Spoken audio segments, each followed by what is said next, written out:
What the duck is up, everyone? Welcome back to another episode of Duck Takes. As always, with me, my co-host and best man, Garrett. What's up, guys? Glad to be back. Cat's out of the bag. Your boy got married. Honestly, episode-wise, we're not missing a week. No, which is we're cool. not. Yeah, but hey, ladies, sorry. get married. Taken. Oh yeah, oopsies. Get married on a Tuesday. You won't miss your weekly podcast episode. There you go. But yes, we will be going over all of the fun time and memories that we made at the wedding over on the Patreon. So go ahead over to the Patreon and check that out. You will get all the wedding details over there. Had our boys from Escape Pod at the wedding. We did. Which we did. were very grateful that they could make it. They made it all the way from California, which was very awesome to see. It was a great time. So go over to the Patreon and check out our wedding episode, wedding recap. And not to mention our boy Snowden. Snowden was also there. Yes. Now he lives in Orlando. He's in Orlando, so. But yeah, we had some TikTok friends at my wedding, which is really cool. But nonetheless, we are a movie and TV podcast, so we will be talking about a TV show today, and that TV show will be Stranger Things. Garrett is currently rewatching it. He just finished season 2. I'm currently on season 4, almost done with that. So we will be talking about season 1 and 2 of Stranger Things for a little revisit before season 5 comes out.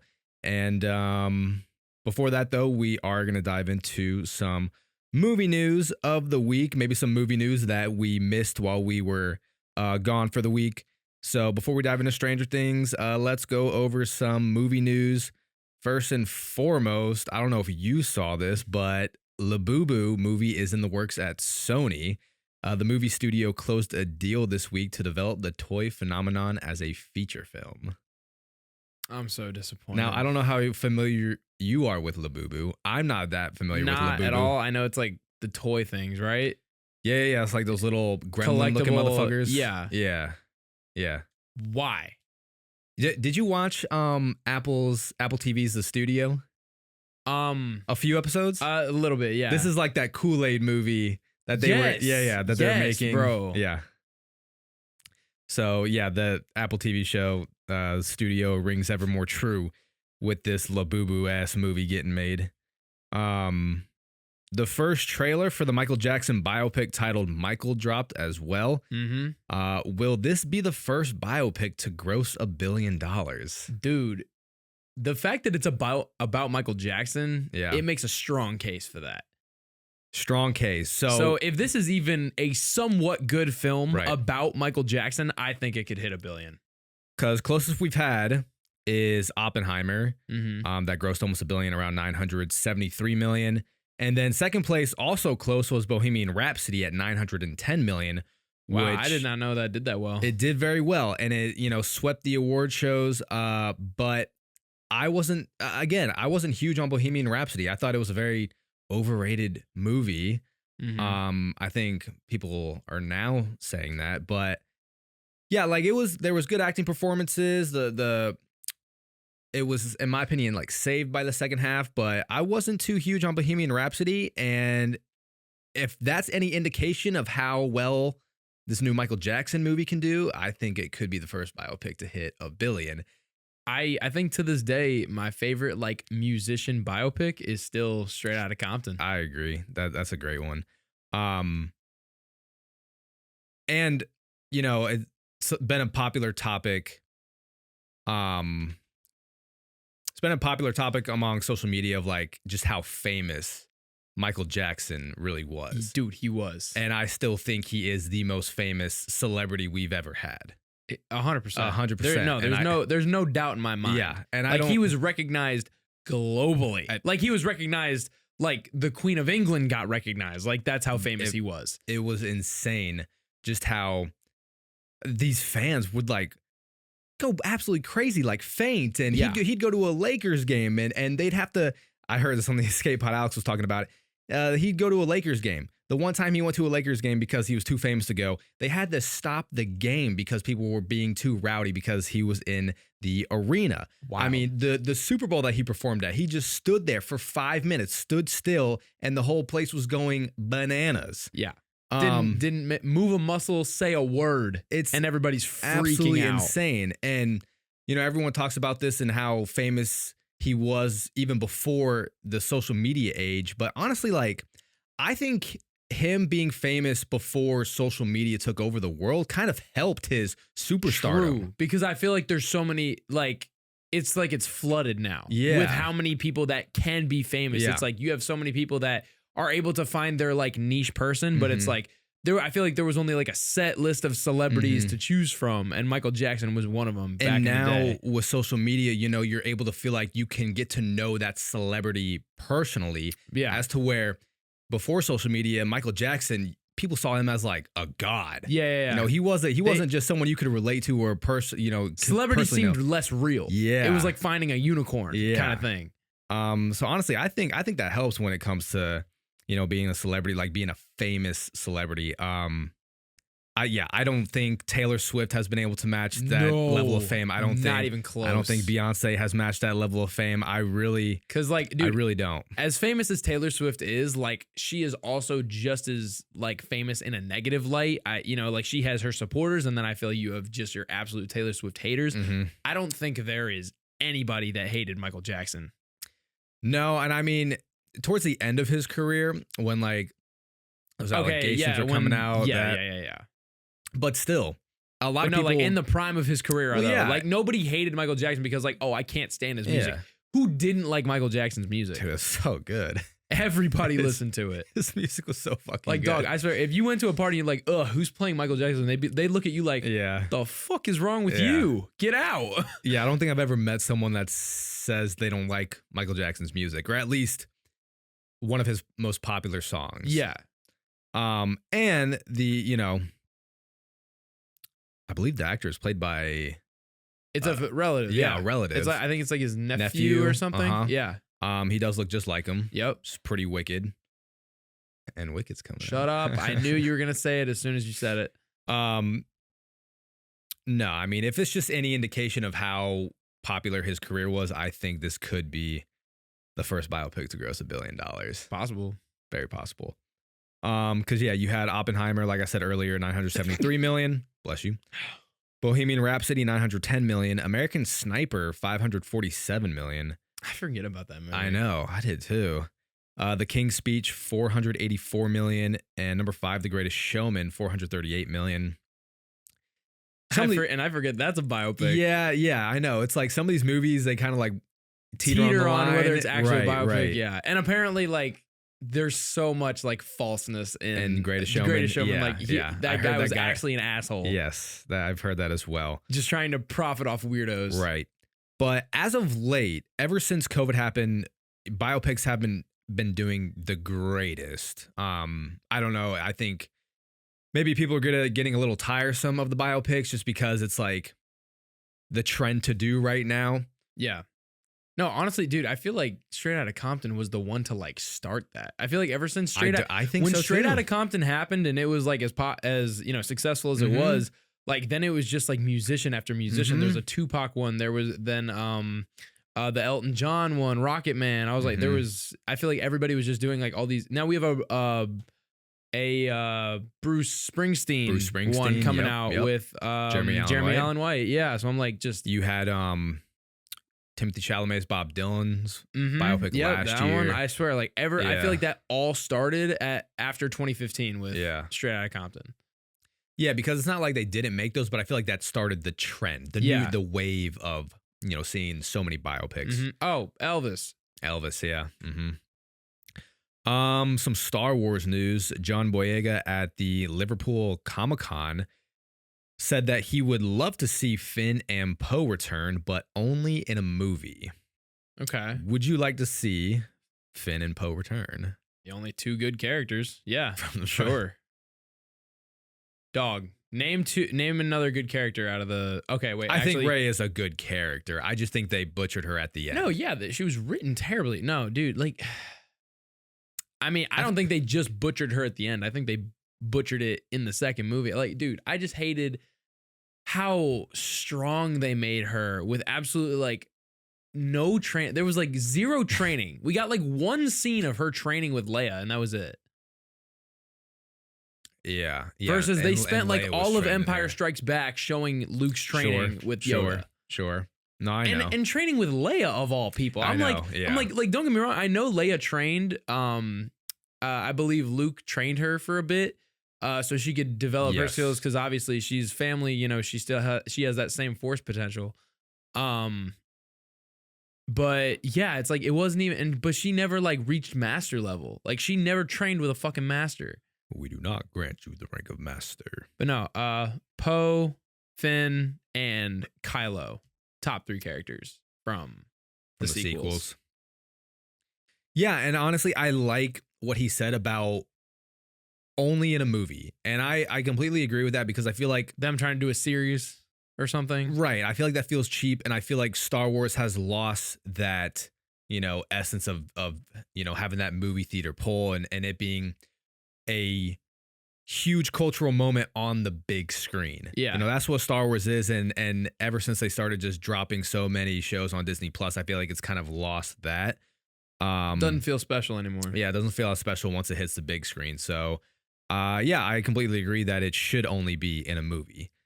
Dune Part 3 has recently wrapped filming, confirmed by Timothée Chalamet. Will Dune become a top 5 trilogy of all time? Yes. I'm just going to say yes. I'm going to say yes, too. I think it will become a top 5 trilogy of all time. Running through it, you have the Lord of the Rings trilogy. You have the Pirates trilogy, in my opinion. I mean, technically, I know. It's technically not even a trilogy. It's not technically. I think the Spider-Verse trilogy. The Spider-Verse trilogy will be one. Will be one as well. I think the Back to the Future trilogy kind of gets, not enough No, it credit. doesn't. Yeah. No. I think it's a solid trilogy. Back to the Future 2 and 3 are both great. Yeah, I think it's a solid trilogy. What are the trilogies we got? Captain America trilogy? I wouldn't put it that high. Not that high. It is really good, though. It is. I think that is the best trilogy of the MCU. I think Guardians is the best trilogy of the MCU. Really? Yeah, I do. Because I like Guardians 1 better than Captain America 1. Okay, but then you have like Civil War, which is like a top 5. Sure. You have Civil War and you have Winter Soldier, both top 5 movies in the MCU. But like we were talking about years ago, Guardians just feels like more of a trilogy. Yeah, it feels more separate. Yeah, you're right. Yeah, and like Civil War, it's Avengers 2.5, yeah. So it is like kind of cheating, but still a Captain America movie. Am I missing other trilogies I can't think of right now? There's the Godfather trilogy, but a lot of people. Part 3 gets a lot of shit. Does it? Yeah. So all in all, though, I do think Dune will become a top 5 trilogy of all time. I agree. Dark Knight trilogy. Oh yeah. Even honestly, Raimi's Spider-Man. I think we have a lot of good trilogies in the works right now. Yeah, that will probably solidify themselves in that top 5 spot.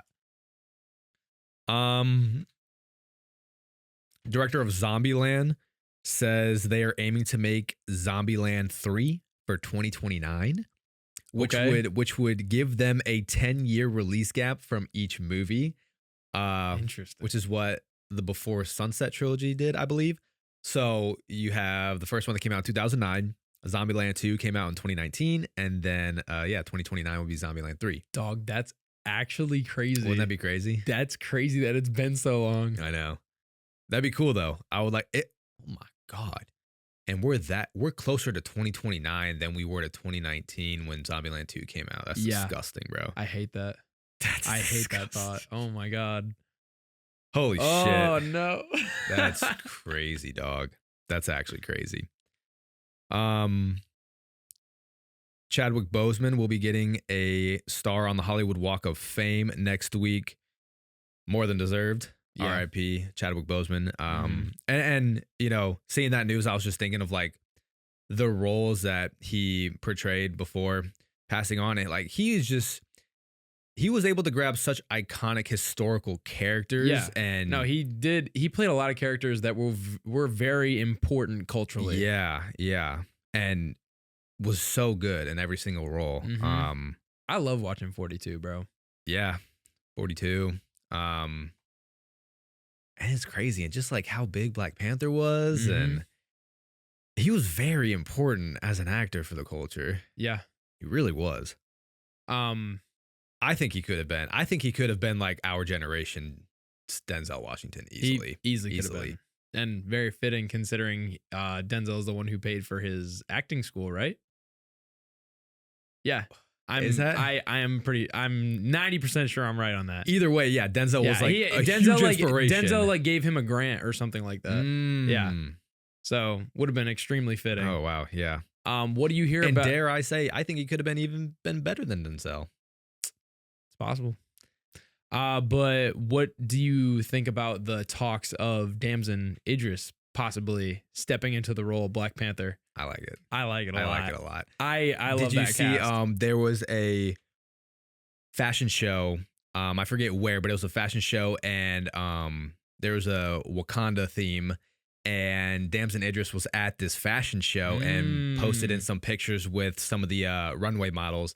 But people noticed that he deleted that picture. Someone deleted that picture to, you know, kind of silence out the rumors or theories. Yeah. But I like that a lot. Nah, and I've also seen another interview where like they were like asking him about like have you talked to anybody at Marvel about becoming the next Black Panther? And he's like, and he was just like saying how, you know, he was like yes, no, and he's like, yeah, come on, that means yes. Like you just gave it away.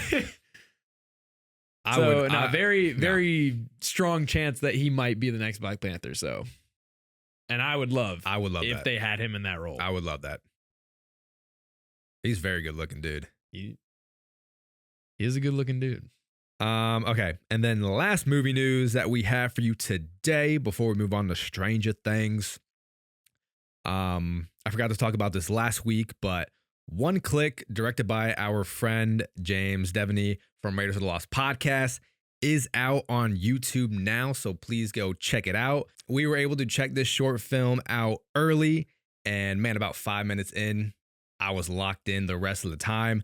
Shout out to James and Anthony from Raiders of the Lost podcast, two amazing guys in the film community that have been so warm and accepting of Garrett and I into the film community once we joined. So please go ahead and check out their film. You can stream it on YouTube for free. I've been loving seeing their posts on Instagram and just how excited they are to work on this project. Yeah, and it's so awesome seeing, you know, mutuals of ours going out and making movies on their own.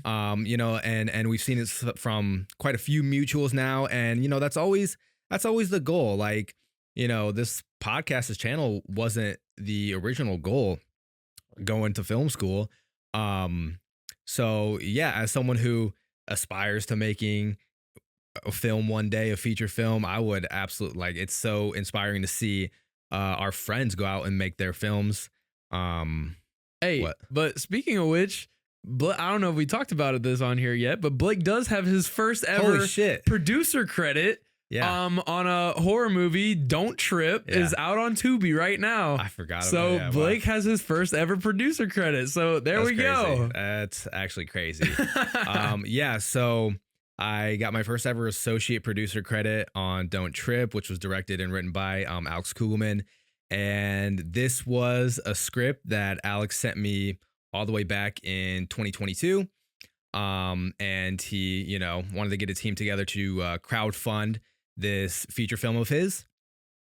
We were able to hit the goal for his film to get made, and they ended up shooting and wrapping in August of 2023.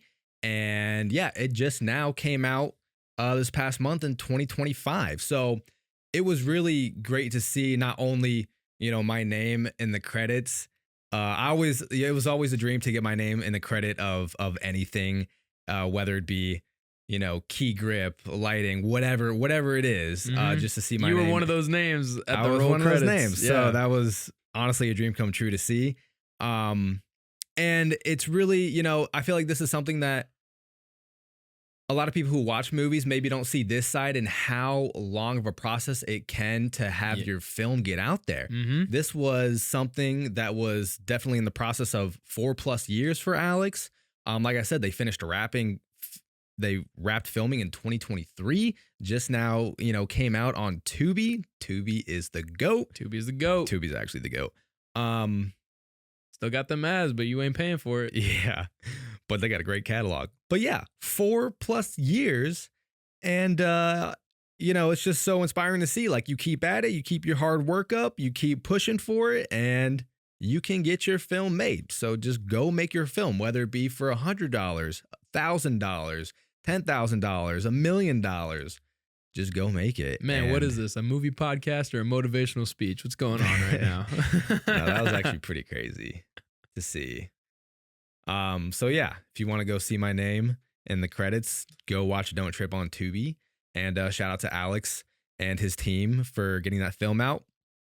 I need to hit him up because I do want to bring him on the podcast to talk about it. But we were right in the middle of wedding week and everything, so we're just so busy. But I said I'd reach out to him once our schedule died down and get him on the podcast so we can talk about Don't Trip and just the whole process for him that went into making that film.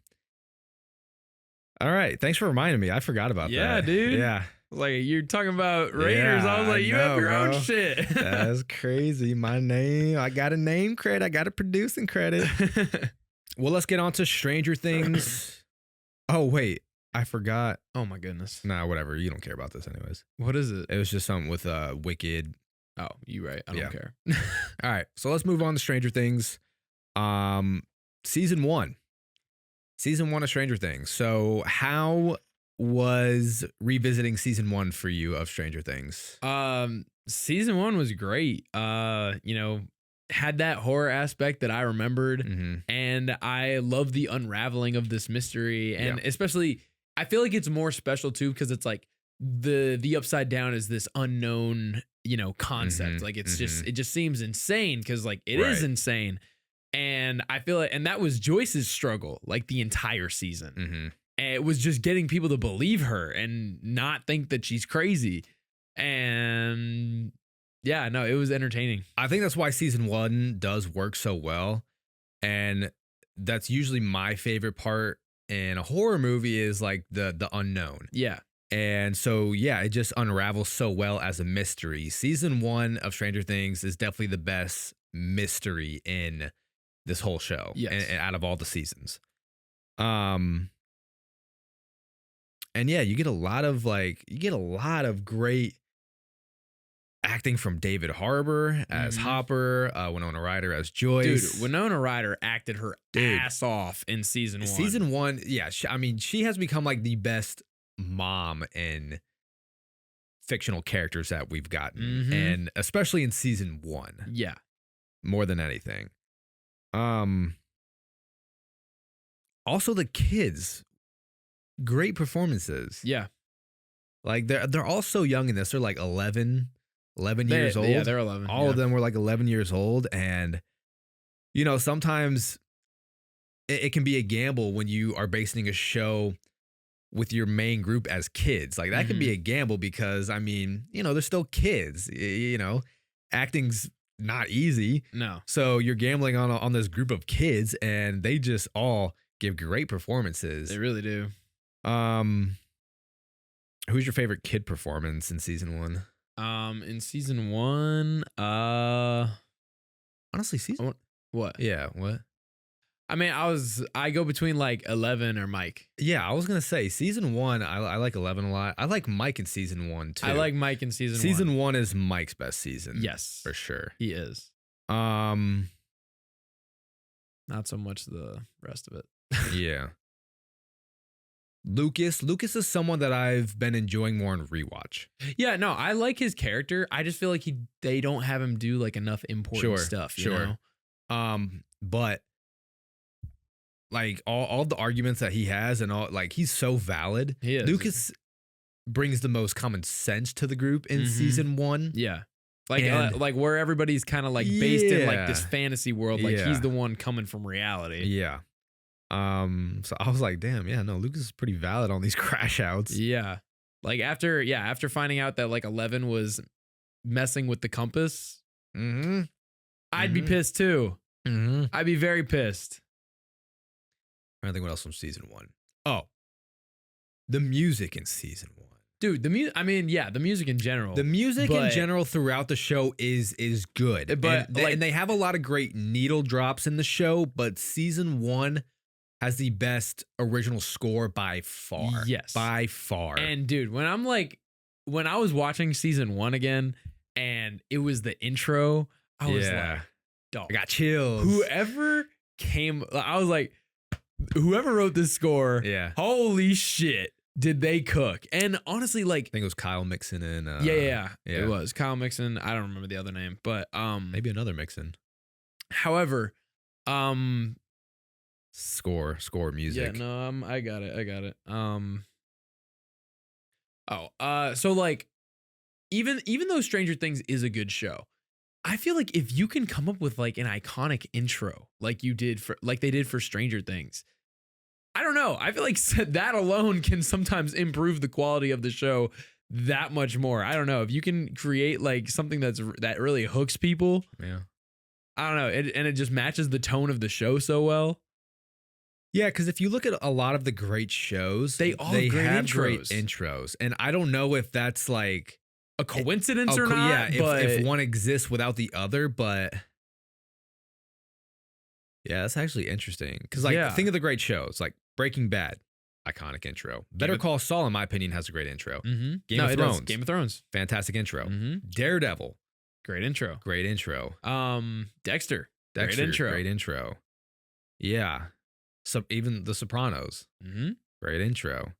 So it's like, I don't know what it is about. I don't know, like sometimes does the show being iconic make the intro iconic? Like The Sopranos, while it is a great intro, does the show being held as the greatest show of all time make the intro even better? Make it better? I don't know. I don't know, but like I'm telling you, every great show that is out there, it does have a good intro. Severance, great intro. Even Walking Dead has a great intro. Yeah. Oh, the theme of Walking Dead is great. Yeah. So I'm like, is there a good show out there that doesn't have a good intro? Right. I don't know. Yeah. Because everything that I think of, it has a pretty iconic intro to it. No, and the music is so good. And the track Kids, when they're riding their bikes for the first time, it's like oh, chills. When Joyce is seeing Will in the lights for the first time and it's playing that do do do do do do. The music in season 1 is so good. And it's just the whole season is so nostalgic. I think so far I've enjoyed season 1 the most on my rewatch. What else about season 1? Well, we can talk about Steve and Nancy, or do we? Okay, so let's go through that, because like, bro, everybody talks about how like there are like Nancy defenders out there where they're not necessarily defending her actions, but they're also saying like how Steve isn't good for her either. Like he didn't, but like if you look at the two of them, Nancy's the worst of both of them. I agree. Nancy is the worst. Yeah. Like Steve, at least when he makes mistakes, he tries to fucking own up to them. He does. He is always owning up to his mistakes. And you know who doesn't? Nancy. She does not. No, she just lives consequence free. Yeah. And it pisses me off so much. She's over here having a happy, good life while fucking Steve over. And my man just gets done dirty. I agree. Because even after everything that Steve does to make you hate him, quote unquote hate him, like 20 minutes later, he's like apologizing for it. He's like, all right, let me gather my senses and whatnot. Yeah. And then he's going to apologize. And he's like, I probably could handle that better.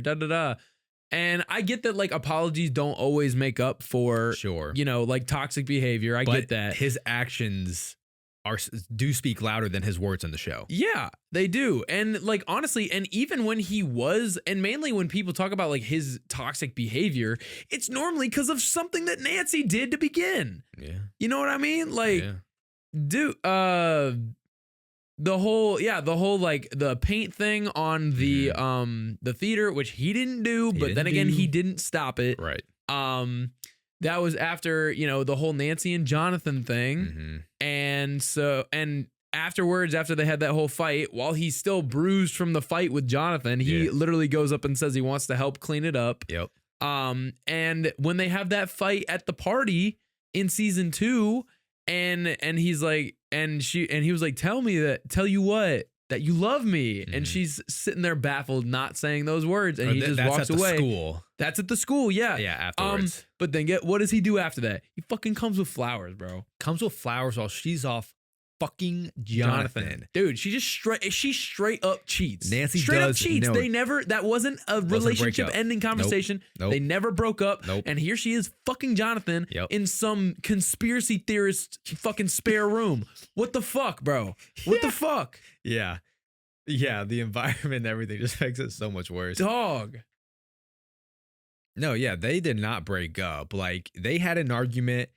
Were they probably going to break up? Maybe. I mean, maybe. No, because it's possible, but Steve wanted to go fix it. Yeah, he did. Steve wanted to go fix it. It was not a breakup. Nope. I think we've been in plenty of relationships to know that. Unless you explicitly say those words, we are broken up. We're on a break. We're something. Done. We're done. That doesn't give you any right to go fucking cheat because you had a fight. Neither of them said that they were done with this relationship. Nope. She said it was maybe bullshit, but she never said we're done. We're through. My dog Steve, man. Dude. My dog Steve. Fucking dog. Anything else about season 1? Can you think of anything? Okay, so I wrote down my top 5 characters of season 1. I did too. Okay. So who are your top 5 characters of season 1? All right. So, top 5 characters of Top 5 characters of season 1 of Stranger Things. At number 5, I do have Steve because, he's got his flaws in this first season, but, he's still a good dude. And even when he was confronted with some supernatural shit towards the end of the season, what does he do? He steps in with the freaking nail bat and gets shit done. Yeah. So, like, honestly, Jonathan and Nancy were dead without him in the last season. So, or in the first season. So, Steve, number 5.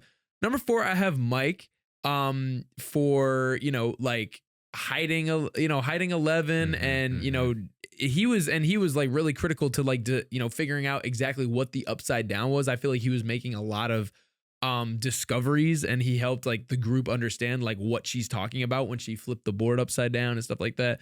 So Mike, between like, hiding 11 and, supporting her throughout the entire season, Mike's number 4.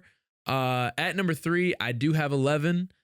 She's, this mystery the whole show. We're discovering her powers, which is cool. Man, that's kind of all I got for 11. But I mean, she's the main character with superpowers. Yeah. She's our superhero. Number 2, I do have Hopper. Hopper went to the ends of the fucking earth to, find this kid Will, even discovering his fake body and all this shit. So yeah, and this was like a personal vendetta for him because he lost his daughter Sarah. He's like, I'm not losing another child, essentially, and he was doing this for Joyce. So yeah, Hopper number 2, and number 1, I do have Joyce, bro. Yeah. The most dedicated mother on the freaking planet, talking to the lights and stayed convinced she wasn't crazy and was able to get people to believe her, and like not with no 11 help or anything about knowing about the upside down. And here she is like figuring it out all by herself. She was a goat in season 1. So Joyce the goat in season 1. Number 5, I do have Dustin. I just enjoyed Dustin throughout a lot of these seasons. I like his character a lot. I like the relationships that he builds in this show. And he's also, I feel like he comes up with like the most theories and most solutions for a lot of the group's problems, which I like a lot as well. 4, I do have Mike. I think this is Mike's best season.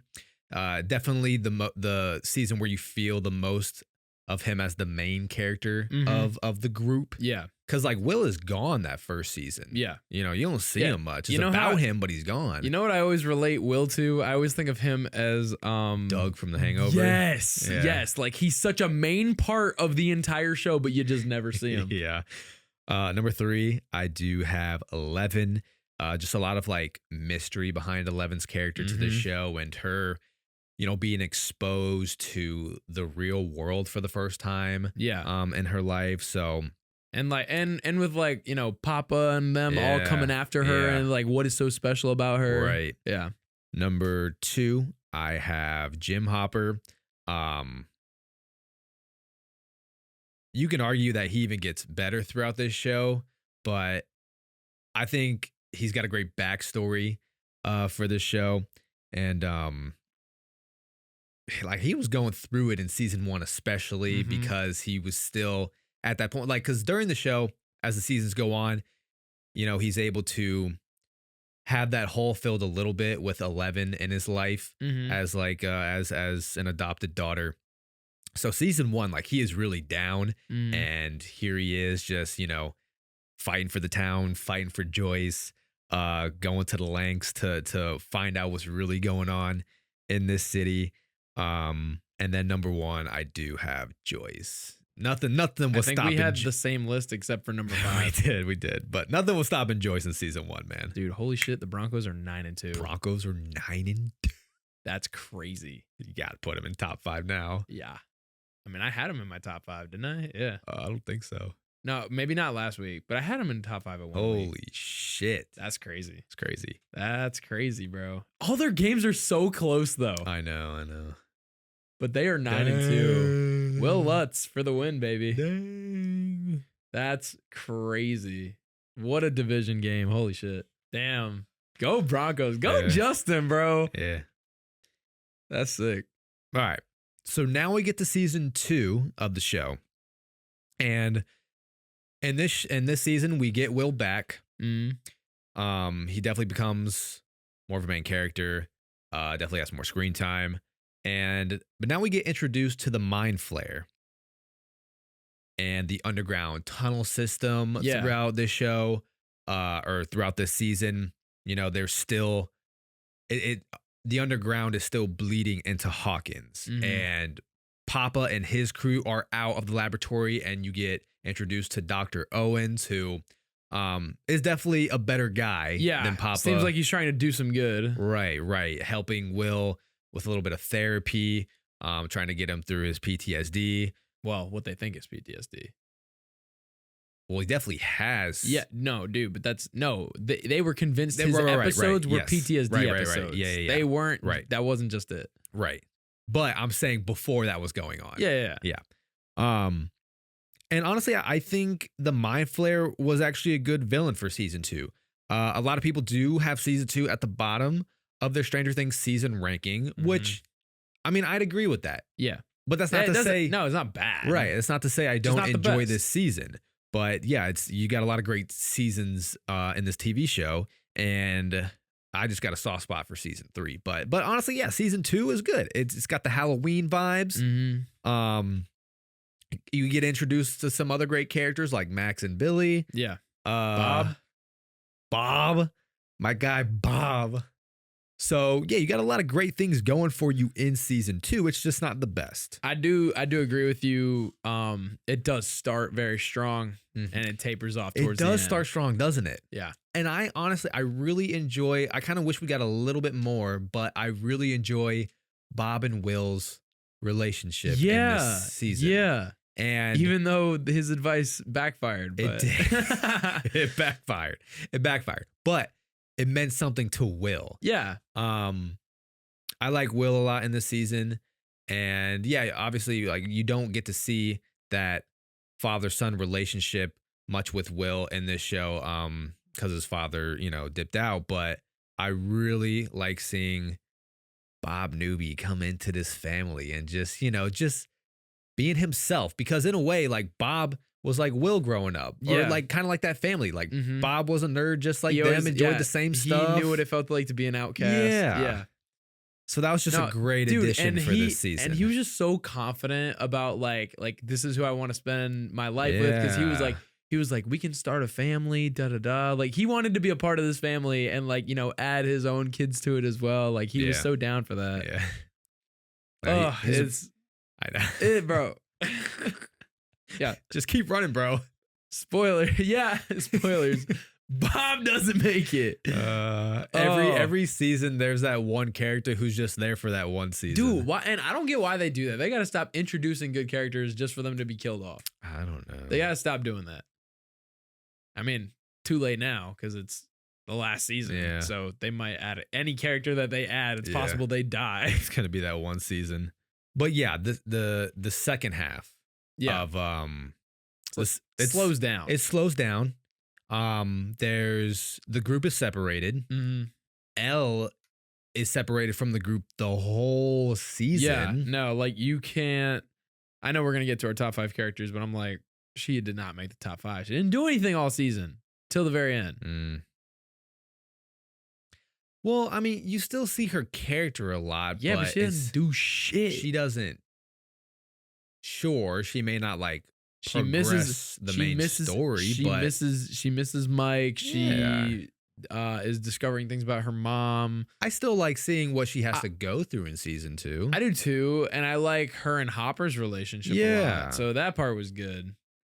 But I still like her in season 2, but they give her some storylines that just never amount to anything. Wait, I think we can talk. Yeah, one storyline that amounts to jack shit. I mean, quite a few. 2. Well, the one with her mother and her aunt. Oh, well, yeah. And then, I mean, I kind of counted that as the same storyline. No. And then the episode, no, it's different. And then the episode where she goes off to find her sister from her days at the laboratory. So today actually I saw a video of this guy talking about this and how season 1 of Stranger Things did so well that what a lot of TV shows will do the next season is have an episode test spin-off characters for a possible spin-off TV show. Yeah. Because who knows, that could also bring in more money. So they introduced that storyline and that character to test to see how it would do with the audience. Flopped with the audience. They hated the story. Didn't enjoy the character. I did not like their group of people at all. And it was dumb. It was just dumb. They could have done better. They could have done better. If you introduced us to some better characters. Yeah, dude, better characters, better actors. Like, they just like it didn't seem like they tried too hard. No. Like the spiky hair dude. I'm like, why is everybody here trying so hard to stick out? Like it just I did not like it. Did not stick with the audience, so they ditched that pretty quickly. But I don't know why they also ditched Eleven's mom and aunt so quickly as well. Yeah, I thought that was interesting, but does her mom just like live in like constant torture all the time? It sounds like it. Yeah, because it sounds like she's dead. So like, because she keeps saying the same things, and all those things that she keeps saying are from the memory of like her daughter being taken. That's interesting. So it kind of, now I'm thinking about it, like Eleven is just out there living her life while her mom is being is in pain. In like a catatonic state. Yeah. And that doesn't really fit with her like I feel like she would do something about it. She would like maybe try to use her powers to like help heal her or something. Yeah. I don't know if she has the power to do that. Like her just knowing her mom is out there in pain doesn't really really sit well with me. I feel like they kind of just like wrote it off as like, what can you do? I guess. Really, like they literally did the electric thing to her head. Like, how do you fix that? You can't. Not saying you have to fix it, but at least, dude, what do you want her to do? She's like, she can talk to her in the maybe like telepathy. I do kind of wish that, like she was like, when she would visit her in her mind, Mm-hmm. I wish that she was like normal in her head, so she could have like an actual conversation, and that was the only way that she could talk, not like seeing like just images and stuff like that. Yeah, like because that would have been cooler. Because then it's like if she ever needed to talk to her mom or like it, like at least 11 could have like visited her mother in her mind like on a regular basis and like talk to her. I agree. Also, wait, maybe I'm crazy. Oh, I am crazy. Okay, I was gonna be. Does she go by Jane the rest of the show? I feel like I only remember the group calling her L.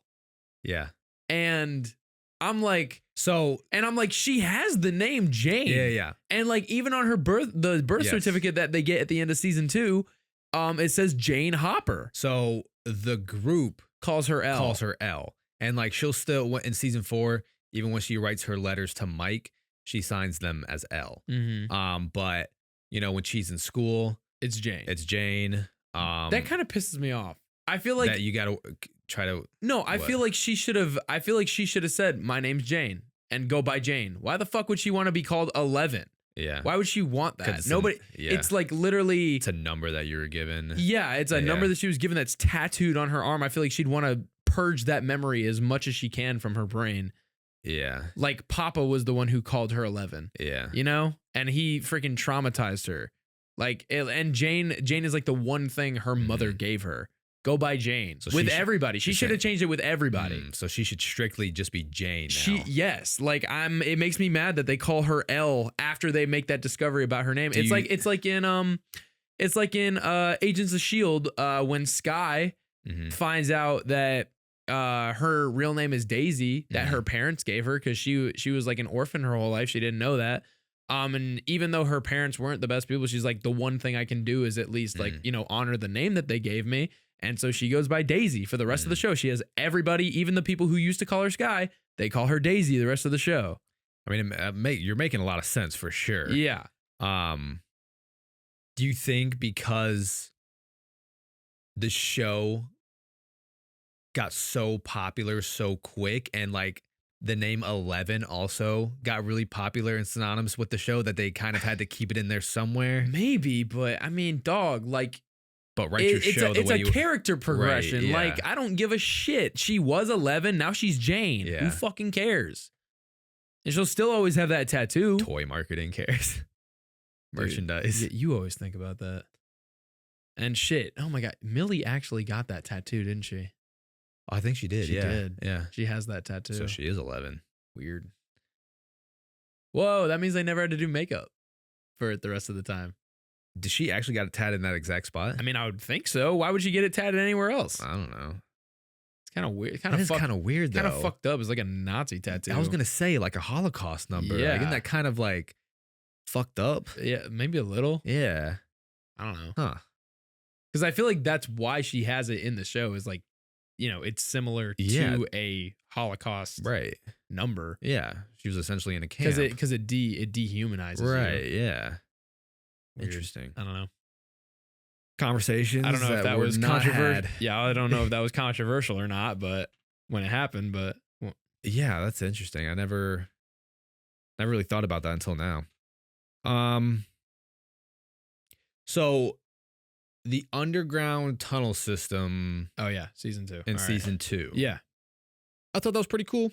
Yeah, no, I did like that the Mind Flayer was just like this virus that was being spread everywhere. It didn't matter if you were, you know, a person or plants or whatever. It would just like infect and take hold wherever it was going. Yeah. So it was interesting to see the difference in like the infection on the plants and then like when it got Will and like how it would like take over his mind and stuff like that. And you see that come into play in season 3 too. So honestly, it seemed like the Mind Flayer has been the most reoccurring like villain part of this show. Yeah, because it comes back for season 3. For Billy, yeah. And then I liked when Will was communicating in Morse code with them. I thought that was cool. Joyce, bro. She was like, "Get out of my son," and burns his ass. Fuck Jonathan, bro. He was about to turn it off. I was like, hell no. You do not give it what it is. She cranks up the heat. Yeah, and then she turned up the heat. Nancy prodded him because Will had Joyce by the throat and was choking her out. Yeah. And they just needed to break his hand off of her. Yeah, they really beat the shit out of him. Good. Yeah. Dude, honestly though, I will say, and I know more of this is coming in seasons 3 and 4. I am really sick of Will being a victim, whether it be a victim of the upside down or just like a victim of being the outcast in the group, and it gets old. I'm like, can we like have anything positive happen for this kid? Like, please. Yeah, he's like a punching bag for the for showrunners. It's kind of ridiculous. Yeah, it does kind of get old. Because it's like, well, and apparently there was a clip released of season 5 it was in a trailer or something where, Vecna is specifically using Will as like his main target to like as a spy. Why is he always? But yeah, like. I thought he was done with this shit after season 2, as far as his connection to the upside down. Hell no. Dude, why? What happened to him in there? Like literally, they found him with the thing in his mouth. But I thought that was only like, I thought the only thing that came from that was Dart, because he coughed up Dart. There was like 5 minutes release. You do see what Will goes through during the upside down, because you don't see what he goes through and like how the fuck does this little kid survive this shit. They do show you what he went through. I don't know. How are they even doing that? If it's a flashback and they had to film that now, I'm like, deep fake.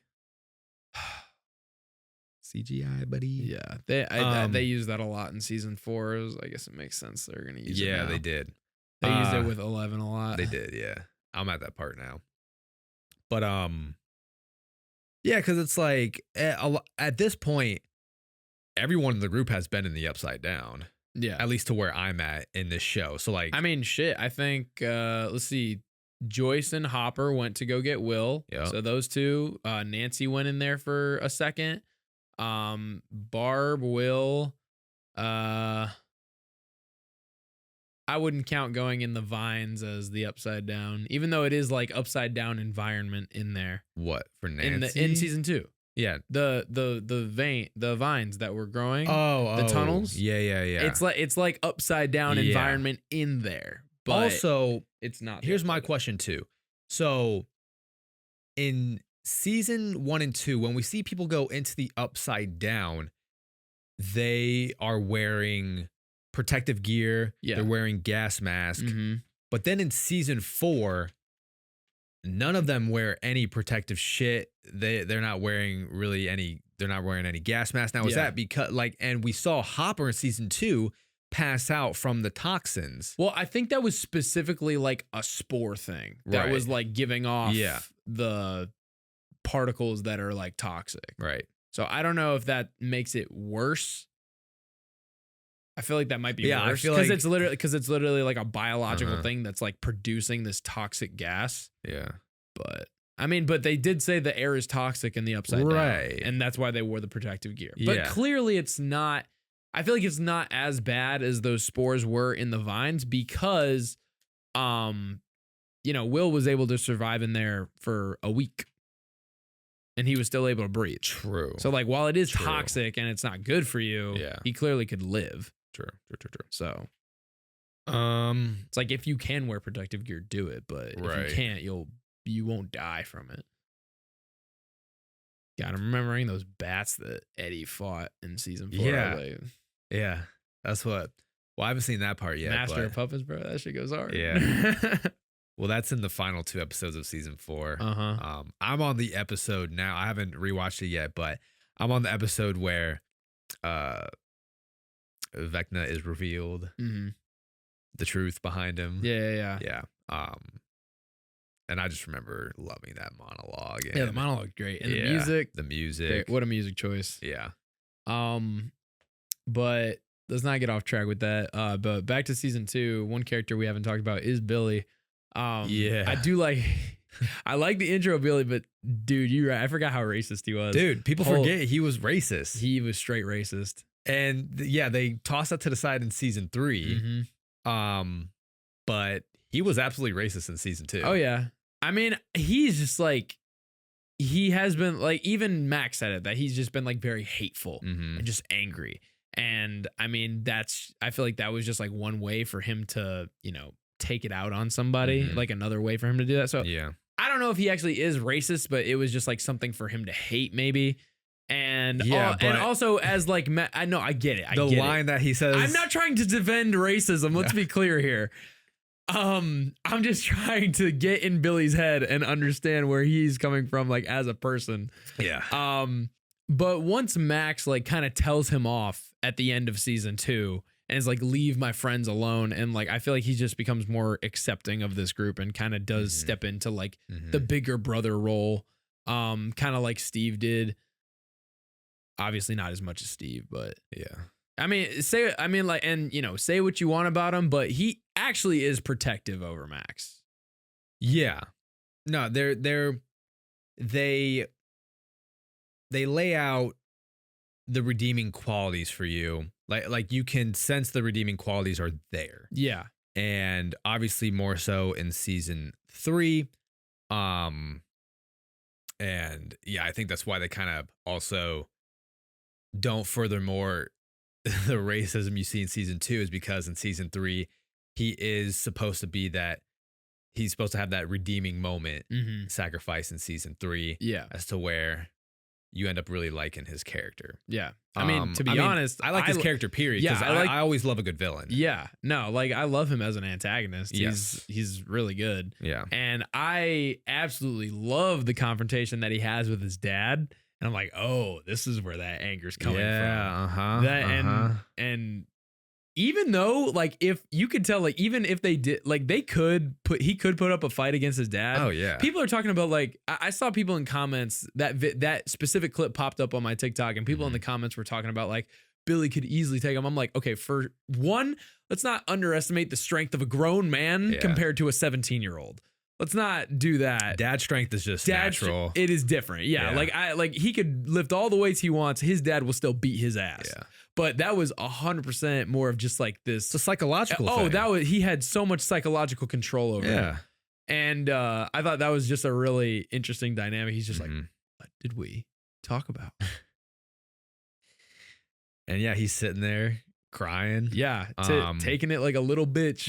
And then he goes and gives it to everybody else. Yep. Like this is where he gets all that rage from. But oh my God. And I feel like you get that a lot with like those 80s bullies. Yes. Yes. The reason they pick on people is because they got picked on. They're somebody else's bitch. That's where it's coming from. Yeah. But dude, oh my God, when he pulls up, well, for one, when he pulls up to the school for the first time, what an intro. You're like, oh damn, who is this guy? All the ladies are like, who is this dude? But dude, when he shows up to the Wheeler's house, Mrs. Wheeler, oh my God, he had her in the palm of his hand. And I love how they threw the added detail in there. The book she was reading, he looks just like the guy on the book. Did you notice that? Oh no. Yeah.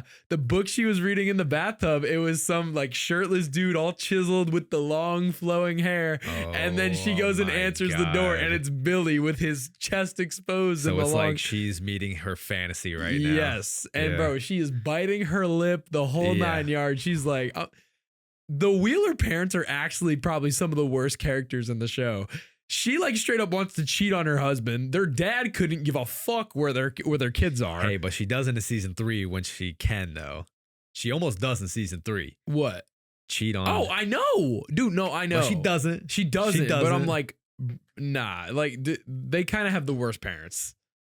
Yeah, but honestly, Mrs. Wheeler, she gets better in season 3, and actually like give some motherly advice. However, like, dog, how do you not notice your kids hiding a girl in your house for a week? Yeah. How do you not notice that? However, they do not touch up on season 3 when Billy beats her because he's taken over by the mind flayer. Yeah. Straight up punches her dog and like it just never gets brought up again. Well, I mean, if they knew he was... Did they know he was taken over? No. Oh. No. That's why I'm like, Mrs. Well, I mean, they figured that out eventually, right? Sure. So. But again, it's like well, Mrs. Wheeler's put in a place where it's like she feels like she can't talk about it, because then it's like, okay, why were you talking to Billy in that? What were you talking to him about?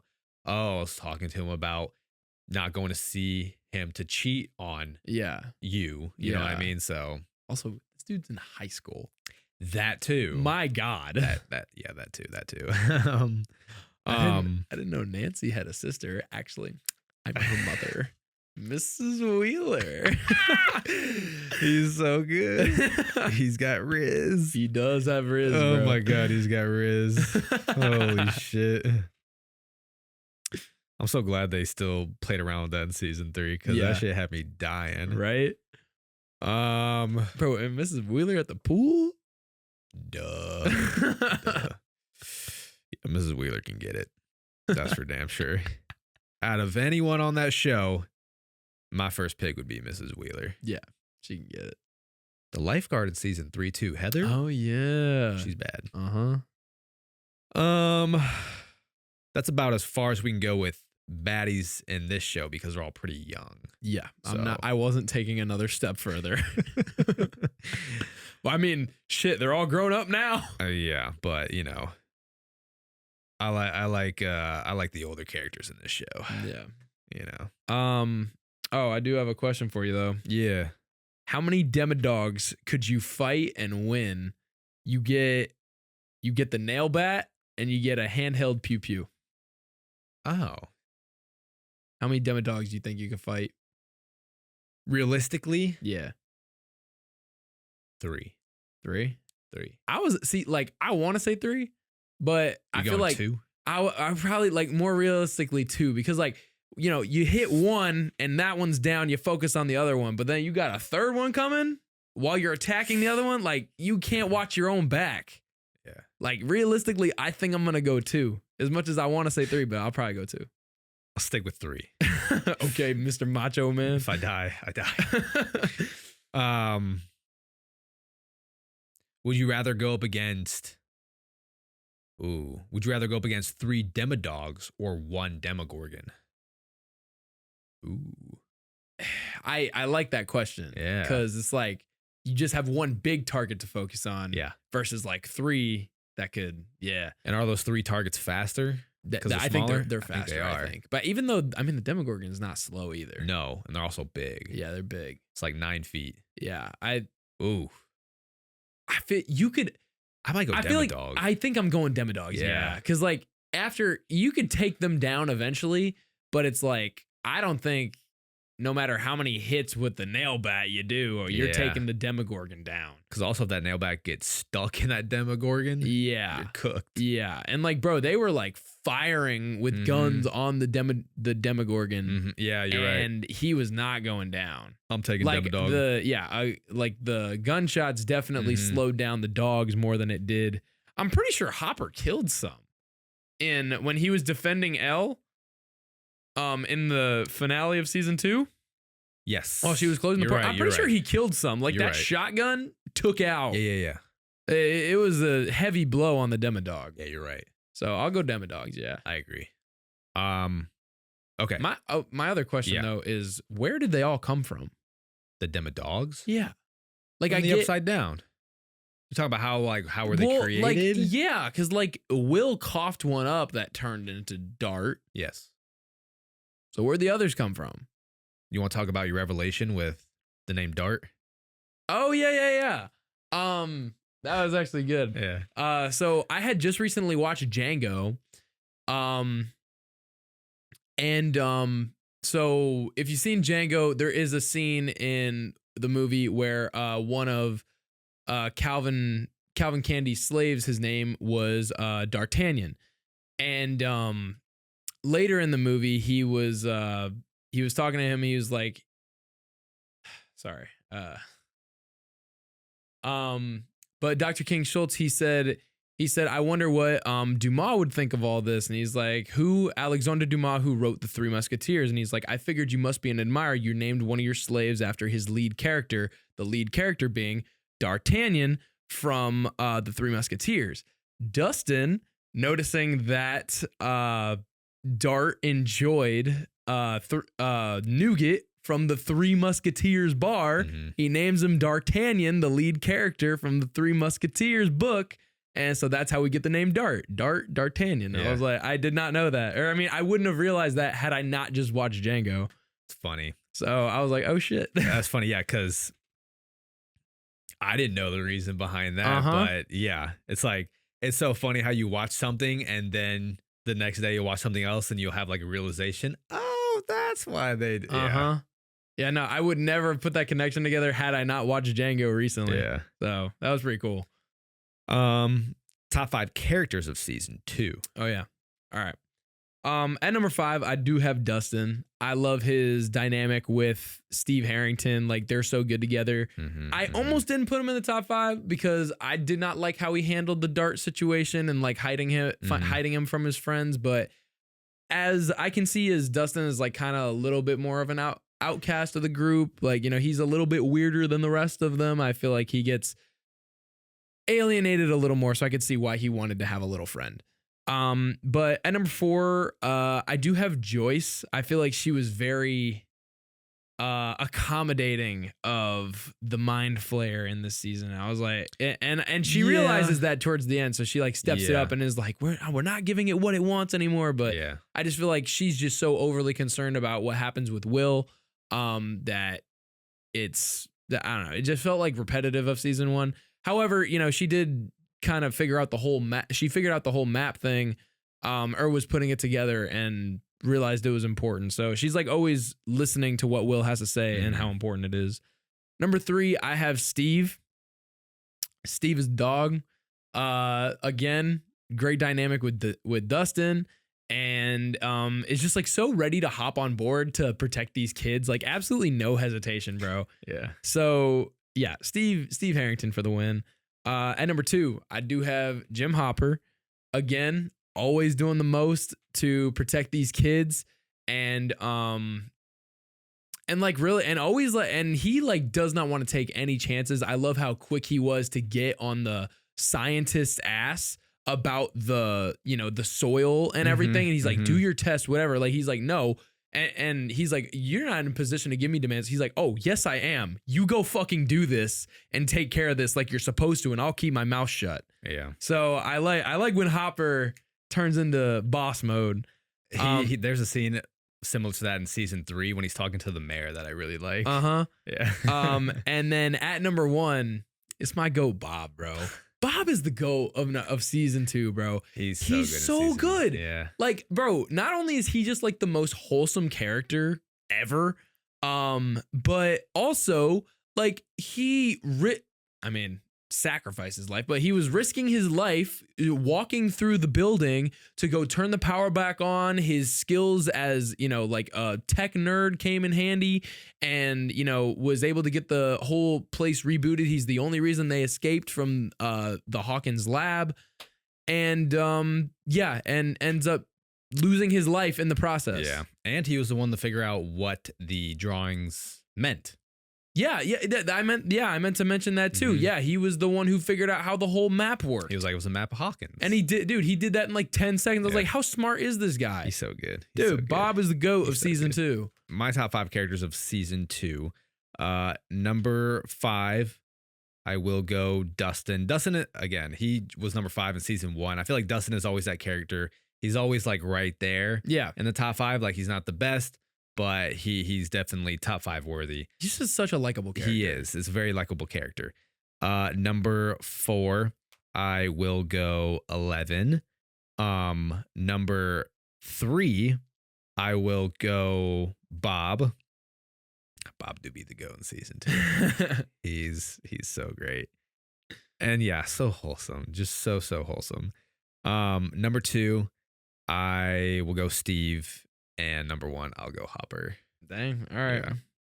Dude, and I didn't even mention the fact that Bob did all of this not knowing anything. He did. She said, Bob, what did I say? No questions. No questions. And he still did it. It was still helping. Obviously, like, you know, he started seeing some shit where he's like, okay, now I got some. Well, once he got to the lab, like he was like, okay, he's part of this now. Signed the NDA. But yeah, man, Oh, man. That's funny. Bob the GOAT. Bob is the GOAT. All right. So before we finish it off and we give our recommendation of the week, I do have a blind ranking for you for these Stranger Things characters. So I have 10 characters here. And I'm going to list these characters and you place them in a spot. We'll go one by one and we'll see how this goes. Shit. There's how many places? 10. Oh. 10 places. Okay. So blind rank these Stranger Things characters. We have 10 characters here. Yep. First character we have is Dustin. I'll go 5. 5 for Dustin. Okay. Next character we have is Lucas. I'll go 7. 7. Next character, Murray. 8. 8. Okay. I hate blind ranking shit. Next character, Bob. It's so hard with him because he's only there for one season. Shit. But you also got to start filling some slots. Yeah. Yeah, I gotta. You haven't said the best. I'm waiting for the best characters to come. You don't know who I'm gonna say. I know, but there's no way you don't give me like a main character right now. Shit. You know what? He's there for a short time, but a great time. I'll go Bob 4. Okay. Next character, Will. 9. 9. Ooh. Okay. Next character, Max. What? I got 6 or 6 open, right? 6 is open. I'll go 6. Okay, 6. Oh, I'm gonna get fucked at the top, aren't I? I am. I know I am. Next character we have is Jonathan. You just gonna leave out the best characters in the entire show, aren't you? I can't make it too easy. Dog. Keep going. Okay, no. We got some characters left. All right, Jonathan. I mean, ideally, I'd have Will below him at least, but what do I have open? It's like the top 3. You got 10. 10 in the top 3, right? 10 in the top 3. Yes. Yeah. Jonathan ain't no top 3 character. I mean, what does he do? I mean, I think he gets worse as the season goes on. He does. Man, fuck it. I'll go Jonathan 10. Okay, 10. All right. Next character, Mr. Clark. Dude! What's wrong with Mr. Clark? I like 3. 3. Next character, 11. Shit, I feel like you're going to give me some dog shit person at number 2, so I'll go number 1 for 11. Last character that I wrote down, Steve. Oh, fuck. All right. Well, 2's still a good spot. All right. 2 for Steve. All right, 2 for Steve. Still good for Steve, but now that Mr. Clark number 3. Now that you have your, hindsight 2020, who would be your number 1 character out of all these? Probably Steve. Yeah, I'd agree. Yeah. So there we have it. Season 1 and season 2 of Stranger Things, a little revisit. We'll see if we can get to another episode where we revisit the next few seasons before season 5 concludes. We definitely will before season 5 concludes, since they're releasing season 5 in 3 parts. So we'll see. 3 parts? Yeah, bro. Well, 3. I mean, technically, because they have one coming out November 26th, then December 25th. No. Then New Year's Eve. No, bro. No. No. Why the fuck are they doing this? Okay. Who the fuck has given a positive review about splitting this shit up? Dude, tell me how much the fucking hype died when Invincible did part 1 and 2. Wait. That's the question I was going to bring up. Okay. Will Stranger Things season 5 coming out a month apart from each other be just as bad as the season 2 of Invincible hiatus? Yes. It doesn't fucking work. Have it come out once a week or something like that. A month is too long of a break. People fucking forget about it. But Netflix doesn't do that weekly release for anything. I understand that. So do all, or if you want to keep people enticed, you do like the first few and then do week by week. You cannot wait a fucking month. Nobody gives a shit. Nobody will give a shit. Also, And I think they're overestimating how much people still love this show, bro. It came out 10 fucking years ago. I think they might be overestimating people traveling for the holidays. That too. And like spending time with their families. This isn't their top concern. I don't because what they're imagining for this release date is that, everyone will be home together to be able to watch it and sit around the house. People will be on like I'm watching Christmas movies, bro. They'll be on school vacation. They'll be on, work vacation. However, when that's the case, though, a lot of families' main concerns is like spending time with their family. Preparing for the holidays. People are busy. I don't think releasing it on the holidays, and especially New Year's Eve, is a smart thing. People are going out. They want to get fucked up. I'm not sitting home watching Stranger Things on New Year's Eve. I'll tell you that right now. You'd probably be working. Me, with my job, yeah. Yeah, I don't think that was the best idea. I'm not so much upset about them releasing it that far from each other, even though, I would prefer maybe just like part 1 and part 2, like they did with season 4. However, I think them releasing it on the holiday like that will kind of backfire for like those first 24 hours of viewership. Yeah. At least to like the average household. Maybe not to us, but like to the average household. Yeah. Okay. And then to top off this episode, let's give a recommendation of the week. This is something I want to try to introduce for to end off every podcast episode. Because, that's really at the end of the day what movie podcasts are all about, is to, have us talk about something that makes you want to watch it. And it's always great hearing someone say, hey, I watched a movie you recommended and I loved it. That's the best fucking feeling in the world.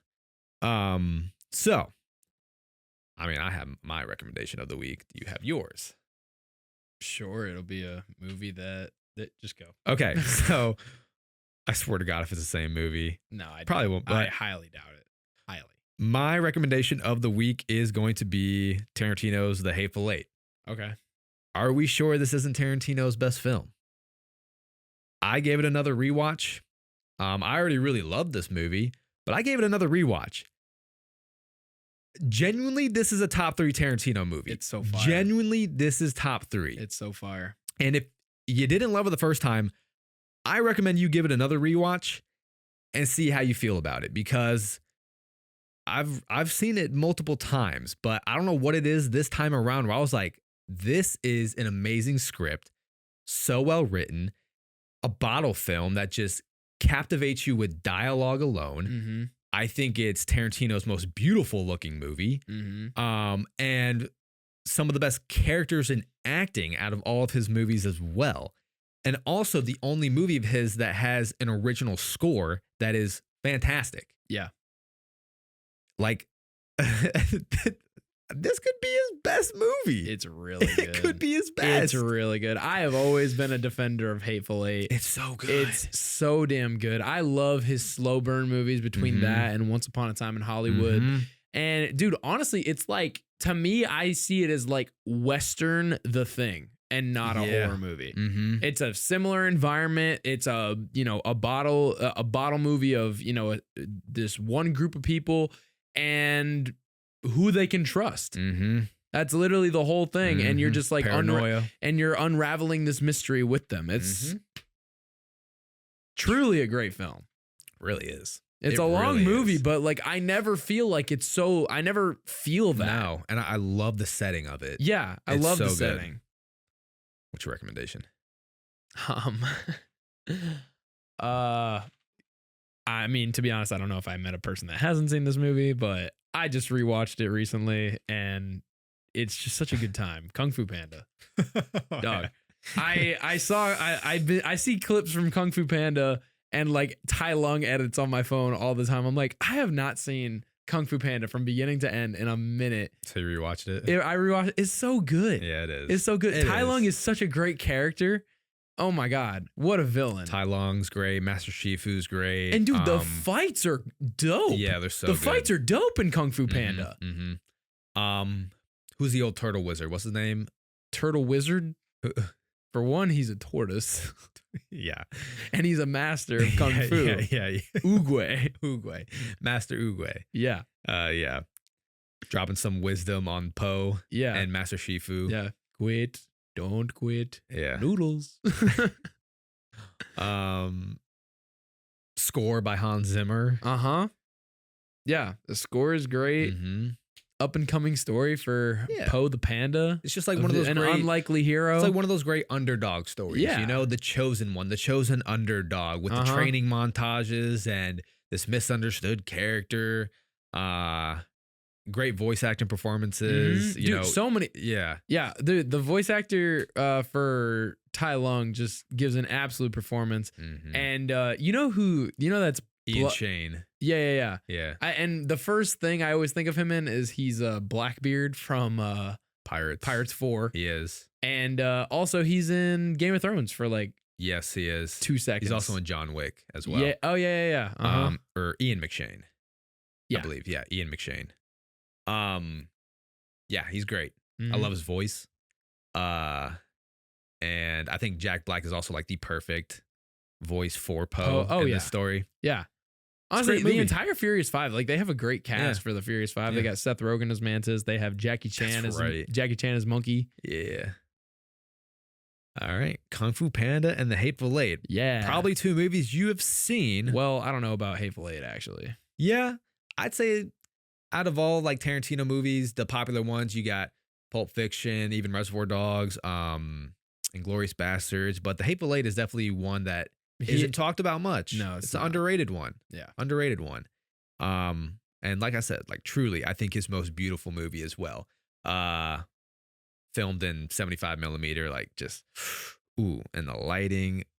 It's with the light, when the lighting, you get that beam of light from like those little holes in the roof and the little snowflake. You see the flurries falling down on the piano. It could be his best movie. It's fucking great. It's so good. And definitely Samuel's best Tarantino movie. You could argue Django. You could argue Django. He does have a much more minor role in that. Yeah, it's more of a side role. Yeah. But I would argue that Hateful Eight is his best Tarantino movie. Dude, the scene with the general, Confederate general. Yeah. So dude, good. I know what you're talking about. Yeah, I know. I get it. Also, Kurt Russell. Yeah, Kurt Russell, bro. I can't name a movie he's been in I don't like. Mm-hmm. I know. I love Kurt Russell. You know, I thought about too. I know a lot of people like to give Tarantino shit these days, but whatever movie he has, the smartest person in his film is either a woman or a black character. Yeah. Pulp Fiction. Jules, Samuel Jackson, is the smartest character in that movie. The Path of the Righteous Man. Jackie Brown, Samuel Jackson is the smartest character in that movie. Kill Bill, Uma Thurman. She's either, whether it be the smartest or fiercest character in that movie. Inglourious Bastards. What's her name? Shoshana. Yeah. The smartest character in that movie and has her triumphant moment at the end. Death Proof. Our group of girls beat the shit out of Kurt Russell. Yep. Django Unchained. You have Django. And then Hateful Eight, Samuel Jackson. Once again. Shit. Actually, I mean, you could argue that Samuel Jackson in Django is one of the smartest characters. Well, so yes. Who put all that together? Yes, his character is the smartest. Yeah. And then Django is our hero. Yeah. Our hero. And then I think Once Upon a Time in Hollywood is the only time where a white guy is the hero of the movie. Yeah. What, Brad Pitt? Yeah, Brad Pitt. Yeah, I think that's the only movie where, you know, there isn't a smartest female character or I guess strong minority character as well. Tarantino knows how to write strong female characters. He does. So yes, go rewatch Hateful Eight, go rewatch Stranger Things, and go rewatch Kung Fu Panda. That's going to do it for us on this episode. Like I said, make sure you go check out the wedding episode. We're going to have some fun content. We are heading out to LA here this upcoming weekend. So we'll, once again, get some fun content with our guys from the Escape Pod. And you'll see some content of us going to the Rams versus Bucks game, which is going to be a lot of fun. Our first Rams game. Yeah, maybe the Bucks can get a fucking win. Come on, Bucks. But I'm excited to go to SoFi Stadium.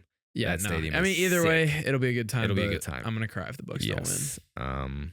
All right. And we'll see y'all next time on Duck Takes. See you guys.